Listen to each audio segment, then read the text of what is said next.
ዴስኪ ባንተ ዜናውን በከፈትክበት እንሂድና የሰላም ሸንጎ የተሰኘው በአዛ ወይም ሐማስ ጋር ሰላም እንዲሆን የተቋቋመ ኮሚቴ ነው። ኮሚቴውም ዋና ስራ አስኪያጁ እስራኤልን ሲጎበኙ ቆይተዋል።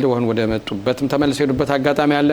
እስራኤል ደግሞ በተለይ አሁን ይሄን ባለ 15 ነጥብ የውል ስምምነቱን ያልተባለውን አንቀበልም ስትል መናገሯን ይሄ የሰላም ኮሚቴው ሊቀመንበርን እጅግ በጣም አስቆጥቷል። ይሄ ጉዳይ እንዴት ነው? አስቆጥቷል። እንግዲህ ሁላችንም እንደምናውቀው የሰላም ኮሚቴ የበላይ አስተዳዳሪ ፕሬዚደንት ዶናልድ ትራምፕ ናቸው።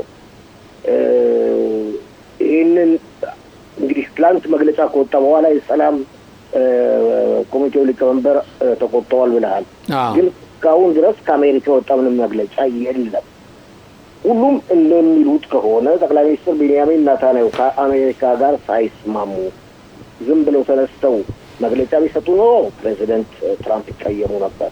ነገር ግን ባለፈው ጊዜ ቆይታቸው በአሜሪካ ይህን ጉዳይ በማስመልከት ከፕሬዚደንት ዶናልድ ትራምፕ ጋር ተስማምተዋል ይባላል። ያም ሆነ ይህ አከራካሪ የሆነ ነጥብ ግልጽ እንዲሆንና ተመልካቾቻችን እንዲያውቁት ፈልጋለሁ። ይኸው በዚህ 15 አንቀጾች ስምምነት የቀረበው ሁኔታ እስራኤል አስቀድማ ተፈቅዳለች። ከዛ በኋላ ነው የሐማስ ድርጅት ትጥቁን መፍታት የሚጀምረው።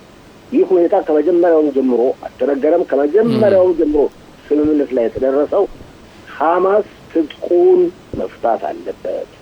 ከዛም አልፎ ተርፎ ወታደሮቹ መሪዎቹ ከአገር ለቀው መውጣት አለባቸው። የሐማስ ድርጅት በአዛ ቀበሌ በምንም ኃላፊነት ቦታ ላይ መቀመጥ አይችልም። ይህ ነው ስምምነት የነበረው። ይህን እየገለባበጡ እንደመስለኝ ከሆነ እስራኤልን በኩል እንደሚነገረው ከሆነ በዚህ በሰላም ኮሚቴው በጸጥታ አስከባሪ ወደፊት በሚሆነው አይደለም፣ በሰላም ኮሚቴ ውስጥ ቱርክና ካታርም አሉ። ስለዚህ እነሱ የሐማስ ቀንደኛ ደጋፊዎች ናቸው። እውነት ነው። አዎ አንድ ነው እምነታቸው፣ የወንድማማች እስላምነት ነው። ስለዚህ እነሱ ያወቁትን የሰላም ኮሚቴውን ለመጋገር ሞክሮ ነበር፣ ግን እስራኤል አትቀበለው። ስለዚህ አሁን ይሄ እስራኤል አትቀበለው። ኦኬ። ስለዚህ አሁን ይሄ መጀመሪያ እንግዲህ በአንድ ሰዓት ፋሲ ባለ 21 አንቀጽ ነበር ወደ ስምምነቱ በምንመጣበት ሰዓት የመጀመሪያው አሁን ደግሞ ተጨማሪ ነው። ለከዛ በላይ ተጨማሪ ነው። ለምን ይሄን ማድረግ አስፈለገ? ለምን ሌላ ተጨማሪ ማድረግ? ለምን መጀመሪያ በተነጋገሩበት ሁኔታ ለምን አልሄዱም? ባለ 15 አንቀጽ ሌላ ተጨማሪ ሲያወጡስ የእስራኤል ቦታ የት ነበር? እንግዲህ ሰላም ኮሚቴው እስራኤልም አባል ነች። ግን መጨረሻ ላይ አስተዳደሩ ብቻውን ተቀምጦ ይሄን ሀሳብ ያወጣው ይመስላል። 20 የስምምነት ነጥቦች የነበሩት ከፊሎቹ ከተግባር ላይ ውለዋል። ለምሳሌ ያህል ብንመለከት የተኩስ አቁም ስምምነት አለ። የተጠለፉት ወንድሞቻችን እህቶቻችን አስክሬኖችን ጭምር ተመልሰዋል። እነዚህ ሁሉ በ20 ነጥብ ውስጥ የነበሩ ናቸው። በ21 ነጥብ ውስጥ ስለዚህ አሁን እሱን ወደ ጨርሰናል እንደማለት ተደርጎ ዝርዝር ለማድረግ ነው አሁን ይህ ስምምነት የቀረበው። ግን ይህ ስምምነት በሚቀርብበት ጊዜ አስቀድሞ ግልጽ በሆነ ሁኔታ እስራኤል ስላልተነገረና እስራኤል ስምምነቱን በማስመልከት አስተያየት ባለመስጠቷ አስተዳደሩ ማለት ነው የሰላም ሸንጎ ተወቅሷል። ያም ሆነ ይህ አዛን በማስመልከት ምንም አይነት ውሳኔ ላይ መደረስ አይቻልም። ማለት እስራኤል ፈቃድ ሊሆንም አይችልም።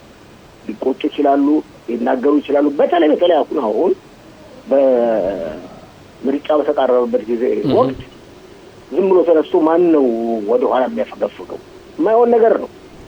ስለዚህ እንደሚባለው ከሆነ እስራኤል በአዛ ቀበሌ ከ170 እጅ አካባቢ ይዛለች ቦታ። ባለፈው ስምምነት ላይ እዚህ ላይ አሁን ከቢጫ መስመር የሚሉት አለ። ከሱም አልፋ የተቆጣጠረችው ቦታም እንዳለና አሁን ያለቀ እንድትወጣ ነው ጥያቄው ያለው። ሁሉም ላይ ነው። እነሱ ብዙ ነው የሚያወሩት።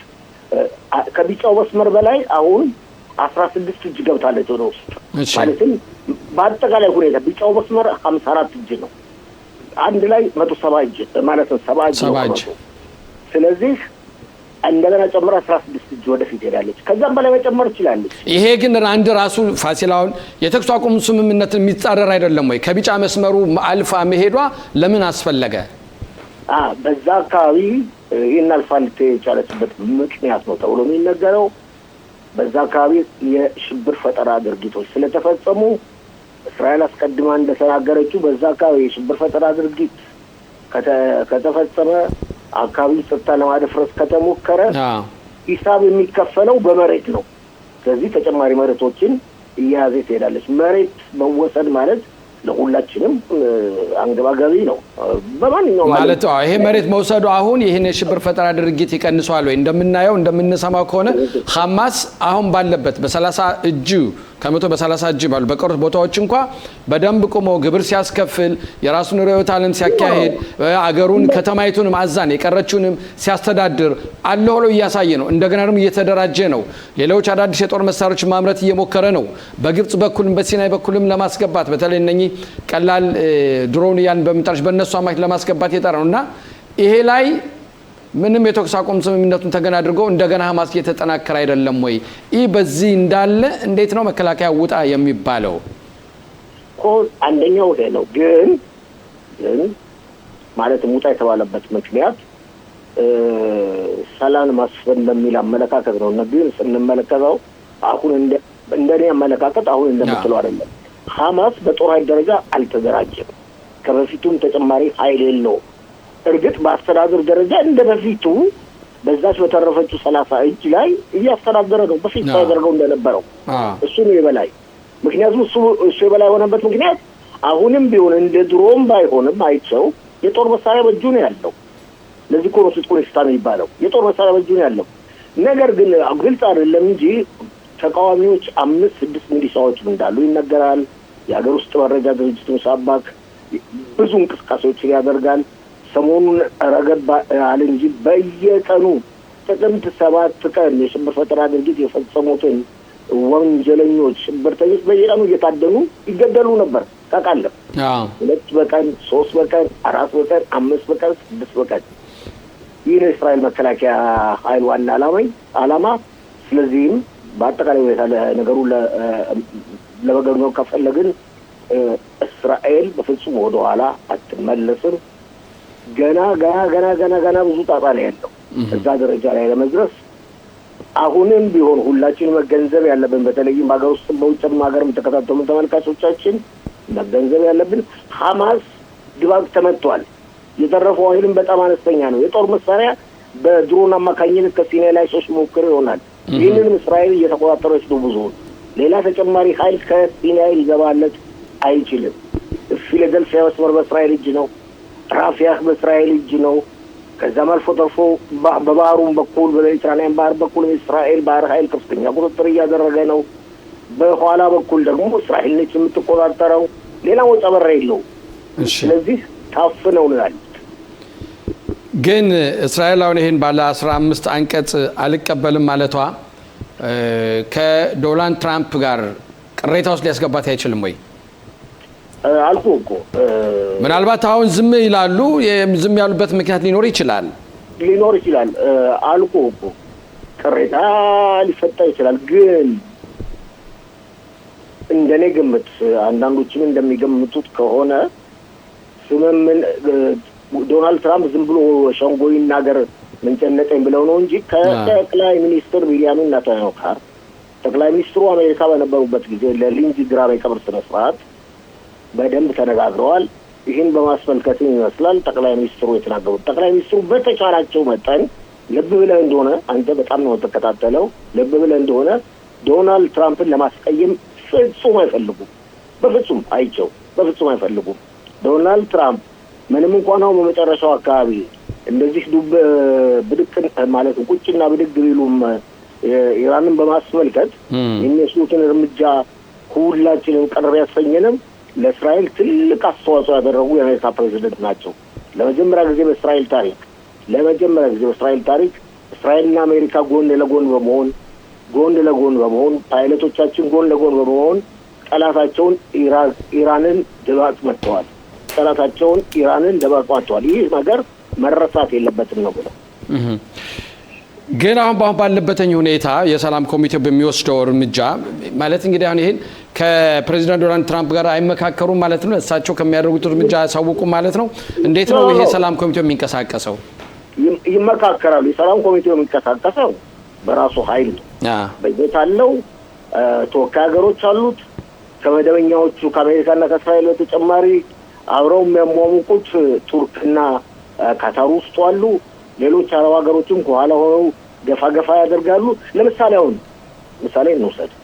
አሁን የታሰበው የጸጥታ ጥበቃ ኃይል አባላቱ የሚመጡት ከሞሮኮና ከናይጄሪያ ነው ይባላል። እሺ። ስለዚህ ለምሳሌ ቱርኮች በፊት ለመምጣት ፈልገው ነበር። ካታር በፊት ጸጥታ ጥበቃው አባል ለመሆን ፈልጋ ነበር፣ ግን ታግዳለች። ይህንን ገዳ ያመጣችው እስራኤል ነች። ስለዚህ እስቲ በትዕግስት እንጠባበቅ። የጋዛ ተጨባጭ ሁኔታ በአሁኑ ወቅት ምን ደረጃ ላይ እንደሚደርስ ማወቅ ያዳግታል። አይቸው ጋዛ በቀላሉ የሚፈታ ቦታ አይደለም፣ ብዙ ጣጣ ያለው ቦታ ነው። እሺ ፋሲል፣ በእውነት ብዙ ጥያቄዎችም አሉ፣ ብዙ መልስ የሌላቸውም ጥያቄዎች አሉ። አዛም በማስመልከት መጨረሻ የተናገርከው ነገር አለ። አዛ ብዙ ጣጣ ያለበትና እንዲሁ በቀላሉ ሊፈታ የማይችል ነው። እንግዲህ የውጭ ሀገር ወታደሮች መጣው ሰላም ያስከብሩ ቢሉስ ቀሪው ሐማስስ ሰጧቸው በደንብ ሊያስተዳድሩት ይችላሉ። ብዙ ነገሮች አሉ። ባጭሩ ጥያቄው እኮ እነዚህ ጸጥታ ጥበቃ ኃይሎችን በመጀመሪያው ስምምነት መሰረት በ21 ነጥብ አሁን ተለወጠ እንጂ ስምምነት መሰረት ጋዛ መግባት የሚችሉት መጀመሪያ ሐማስ ከጸዳ በኋላ ነው። ሐማስ ደግሞ መሳሪያ የሚያስረክቡ ሁኔታ አይደለም። ሐማስ የሚጠፋ አይደለም። ሐማስ ደግሞ አልጠፋም ያለው ባለፈው እንኳን መሳሪያ አስረክባለሁ ቢልም ከባባድ መሳሪያ እንጂ ቀላል መሳሪያ ለነፍስ ወከፍ ለራሴ ለህይወቴ ነው እንደ ደንቡ ከሆነ በ20 እጅ ስምምነት መሰረት ከባዱንም መካከለኛውንም በእጁ ያዘውን መሳሪያ ማስረከብ አለበት። ስምምነቱ ይሄ ነው የሚለው እንደ ደንብ ቆይ ያም ሆነ የተወሳሰበ ነው እኮ ብያለሁ። የሐማስ ጉዳይ በጋዛ እኔም እንደማስበው ከሆነ ከኛ ምርጫ በኋላ ከኦክቶበር በኋላ ሁሉ ነገሮች ግልጽ ይሆናሉ። የሚቀጥለው አዲስ መንግስት ለሁሉ መንግስት እንደ ሽግግር መንግስት ነው የሚቆጠረው። የሚቀጥለው አዲስ መንግስት ጠቅላይ ሚኒስትር ቢንያሚን ኔታንያሁ ከመሩት ቆራጥ እርምጃ ላይ እንደሚደረስ ጥርጥር የለኝም። እስኪ እንግዲህ ሁላቴ ይሄንን ዞሮ መጨረሻል ከምርጫ በኋላ የምናየው ጉዳይ ነው። ምርጫውን ካስ ወደ ምርጫው ስንመጣ ሊኩድ ውስጥ ይሄን ያህል በጣም አስቸጋሪ ሆነን አሁን በጣም ሽኩቻው እየበዛ መጥቷል። እንግዲህ አንድ ሳምንት ነው የቀራቸው ውስጣዊ ምርጫ ላይ አንዱን ለመጣል አንዱ ባንዱ ላይ ማድረግ በተለይ ዲሞክራሲ አይደለ እንዴ? ኦኬ። ግን እዚህ ላይ ታታከ አይቸው ይሄ የሚገርምህ እኮ በሌላው ቦታ ስለማታየው ነው። ብትለምድ ኖሮ በሌላው ቦታ ይህን አይነት የዲሞክራሲ መንገድ እንበል ያሻል የተሰኘውን የጋዴዚንግ ፓርቲ ብትመለከት በዲሞክራሲ ምርጫ አይደለም ሰውየው ራሱ ነው 1 2 3 4 5 6 7 8 9 10 ብሎ የሚመደበው። እንበል ሂድ ናፍታሊና ላፒድን እዛም ፓርቲ 1 2 3 4 5 ብሎ የሚመደበው ፓርቲው ማለትም መሪዎች ኦኬ ራሳቸው ሁለቱ በጥንድ ሆኖ ነው እዛ ፓርቲ ገና የሊኩድ ግን የምርጫው ሲሆን ቆቆው ልመጣልህ ነው ቆይ ያይር ጎላል ለምሳሌ ዲሞክራሲ ተዋለው ፓርቲ እሱ አልወሰነም እንደደንቡ። አሁን በሊኩድ እንደሚደረገው ፕራይመሪስ የተደረገው ከ80-90 ሺህ አባላት ተሳትፈዋል ይባላል። የሊኩድ በቃ ይሄ ግን እንዴት ነው ግን ለምርጫ 80-90 ሺህ አባላቶች መርጠዋል የተባሉትኝ የሁኔታ በእውነት ቋሚ ናቸው ወይስ ለምርጫው ለፓርቲው ገብተው ወደ ከመረጡ በኋላ የሚወጡ ናቸው? ይሄ እኮ ትልቅ ጥያቄ ያለው ሁኔታ ነው። ግልጽ አይደለም። ይሄ በዲሞክራሲ ፓርቲ አካባቢ ያለው ግን በዲሞክራሲ መንገድ ይሄ ይቻላል አይደለም። ቆቆይ ግልጽ አይደለም። አቶ ሽሎሞ ነገር ስለሚገባ ምናልባት አብራራው ይሆናል። ግልጽ አይደለም በዛ ፓርቲ ያለው ሁኔታ ግን ምርጫ ተደርጓል። በሊኩድ ደግሞ ወደ 140 ሺህ የሚቆጠሩ አባላት አሉት። በየአመቱ በአባላትነት ገንዘብ የሚከፍሉ ለፓርቲው እነዚህ አባላቱ እንግዲህ ምንም አይነት የመከላከያ ለውጥ ካልመጣ የመከላከያ ጉዳይ ለውጥ የጸጥታ ጥበቃ ለውጥ ካልመጣ አይቸው የፊታችን ነሐሴ 17 ቀን 2026 ዓመተ ምህረት ምርጫ ያካሂዳሉ። የትናንሽ ፓርቲዎች ጉዳይ ኦኬ እዚህ ላይ ቆይ ይሄንን ላጠቃለው። እሺ ምርጫ ያካሂዳሉ። በሊኩድ ፓርቲ ለምሳሌ በሴቶች ደረጃ በአዲስ ሴቶች ደረጃ ማርታና ማሪ የሚባሉ ይሳተፋሉ። እንዲሁም የፌስታ ባል ዶክተር ጸጋ ፈንታሁን እንደገና ለመመረጥ በዚህ ውድድር ላይ ተሳትፋለች። በአዲስ ገቢዎች ደረጃ የሚሳተፉ አሉ። በአጠቃላይ ሁኔታ ስንመለከት ወለብ ብንል የሴቶች አዲስ ገቢዎች ሴቶች ተራ ቁጥር ወደ 35-36 አካባቢ ይመስለኛል። የአዲስ ገቢዎች ግን 43 ነው። እንግዲህ የሊኩድ ፓርቲ አሁን በግምታዊ ጥናቶች በምንመለከትበት ጊዜ ከ32 እና ከ33 መቀመጫ በላይ አያገኝም እየተባለ ነው። እነዚህ ደጋፊ የሚባሉትም ግምታዊ ጥናቶች እንግዲህ 35 አካባቢ በኖርዌጂያን ሕግ አማካኝነት ለመድረስ ይቻላል። ከ40 በላይ ግን በምንም አይነት ሁኔታ የመመረጥ ዕድል የምንመነ መስሎ ነው የሚታየው። እሺ እነኚህ የጥቃቅን ፓርቲዎች ሁኔታ አሁን ምንድነው? በንበል ከሰኔ በእውነት በተለይ ትናንትም የክኔሴት አባል ዶክተር ጸጋ መላኩን የጠየቁት ሁኔታ አለ። ትናንሽ ፓርቲዎች መቋቋሙ ሁኔታ ድምፅን ማባከን አይደለም ወይ? ይሄ እንዳው እዚህ ላይ ያለው ሁኔታ በጣም የሚገርም ሁኔታ ነውና ለምን ድምፅን ለማባከን ይሄዳሉ ነው ወይስ አለኝ ይሄን ያህል ኃይል አለኝ ከአንዱ ፓርቲ ጠጋ ብሎ ይሄን ያህል ኃይል አለኝ እኔን ወደ እናንተ አቀላቅሉኝ ለማለት ነው? አሁን መጣህባት ጉዳዩ ላይ ድምፅ በማባከን ሁኔታ በ92 ዓመተ ምህረት በ1992 ዓመተ ምህረት የሊኩድ ፓርቲ ስልጣን አጥቷል። ድምፅ በማባከኑ ብቻ በ92 ዓመተ ምህረት ስልጣን በማጣቱ ምክንያት ታስታውሳለህ የተመረጡት የቀድሞው የእስራኤል ጠቅላይ ሚኒስትር ይስሐቅ ራቢን ነበሩ። እሳቸውም ነፍሳቸውን ይማርና ሰላም አስፈናለሁ በማለት ኦስሎ ላይ ስምምነት ተፈራርመው ነበር። ያሲር አራፋትን እስራኤል እንዲዘው ምክንያት ሆነዋል። አዛን የወደና ሰማሪያ ቀበሌዎችን ለፍልስጤም እንዲታስተዳደር እንዲተላለፍ ተደርጓል። 92 ዓመተ ምህረት ለበበል የሊኩድ ፓርቲ ድምፅ በማባከኑ ባለመመረጡ ምክንያት ወደ 2026 ዓመተ ምህረት ስንመለስ ግን የሊኩድ ፓርቲ ሆነ ከቀኝ ክንፍ የግራግንስ ፓርቲዎችም ከዚህ ትምህርት ወሰዱ መስሎ ይታያል። አሁን ለጊዜው ለግርግሩ እያንዳንዱ ተነስቶ ፓርቲ አቋቁም ያለው ቢል የመታወቅ ጥናቶች እየተደረጉ ነው፣ ምርመራዎች እየተደረጉ ነው። ልምድ ስለተወሰደ የፓርቲዎች ትናንሽ ፓርቲዎች የማዋሃድ ድርጊት መካሄዱ በፍጹም የማይቀር ነው። አሁን ለምሳሌ ዛሬ አይቸው ከሚወዳደሩት መካከል በቀኝ ክንፍ አካባቢ ዝኹት የሚባል ፓርቲ እንዳለ ታውቃለህ። የዚህ ፓርቲ መሪ ደግሞ ሞሼ ፌግሊን ናቸው። እኔ ሰምቻቸው አላውቅም ነበር። ለመጀመሪያ ጊዜ ያሉት ሁኔታ አለ። እኔ ድምፅ ማባከን አልፈልግም፣ ነገር ግን ቀኝ አክራሪ ከሆኑት ከስሞትሪች ከቤንግቪር ጋር አንድ ላይ ለመዋሃድና ለምርጫ ለመቅረብ ፈልጋለሁ፣ ድምፅ ለማባከን ስለማልፈልግ። ይሄን ሀሳቤን ካልተቀበሉ ግን ድምፅ ይባክን ባባክንም ጉዳይ አይደለም፣ ለውድድር እስከ ጥቅምት 27 ቀን ድረስ ሄዳለሁ የሚል አመለካከት ሰንዝረዋል። ስለዚህ ሁሉም ያውቃሉ። እንግዲህ የፓርቲዎች መሪዎች የትልልቅ ፓርቲ መሪዎችም ይህን ነገር ያውቃሉ። ከግራ ክንፍ በኩል አይዝንኮትም ሆነ ከቀኝ ክንፍ በኩል ጠቅላይ ሚኒስትር ቤንያሚን ኔታንያሁ በመጨረሻ ሰዓት የማዋሃድ ድርጊት እንዳይፈጽሙ ምንም ጥርጥር የለም። እዚህ ላይ ግን ፋሲል ከመስከረም 7 በኋላ እንግዲህ መስከረም 7 የመጨረሻ ሁሉም ፓርቲዎች እጩአቸውን ለውድድር የሚቀርቡበትን የሚያሳውቁበት ነው ለአስመራጭ ኮሚቴው። ከዛ በኋላ ፓርቲዎች የመዋሃድ መብት አላቸው፣ መዋሃድ ይችላሉ። ይሄን ግልጽ አይደለም፣ ለማጣራት ሞክራለሁ። ግልጽ አይደለም ይሄ ነገር። እንደሚመስለኝ ከሆነ ይችላሉ ግን ይሄንን አጣርተን በነገው ተነገወዲያ ፕሮግራም ይዛችን እንቀርባለን። እንደሚመስለኝ ከሆነ ግልጽ አይደለም እንጂ ለኔ እንደሚመስለኝ ከሆነ ይችላሉ። ምክንያቱም ባይችሉ ኖሮ አሁን በከፍተኛ ሁኔታ በዚህ ቀናት መስከረም 7 ቀን እኮ ከአንድ ወር በኋላ ነው አይደል እንዴ? በዚህ ቀናት ከፍተኛ ፍትጊያ ይነሳ ነበር። ጉዳዩ ማስመልከትም የዜና ማሰራጫዎችም ከፍተኛ ሁኔታ ይዘውት ይቀርቡ ነበር። እንደመስለኝ ከሆነ መዋሃድ ይችላሉ ከዛ በኋላ። ጥሩ ፋሲል፣ አመሰግናለሁ ለሰጠህን ቆይታ። ሌላ የምትለን ነገር ካለህ ያላነሳነው ርዕስ ካለ በዚህ ዙሪያ ተመተላለፈ በኋላ በኢትዮጵያ በኢትዮጵያ እስራኤል አምባሳደር የሆኑትን ዶክተር አብርሃም ንጉሴን ልታነጋገር ነው።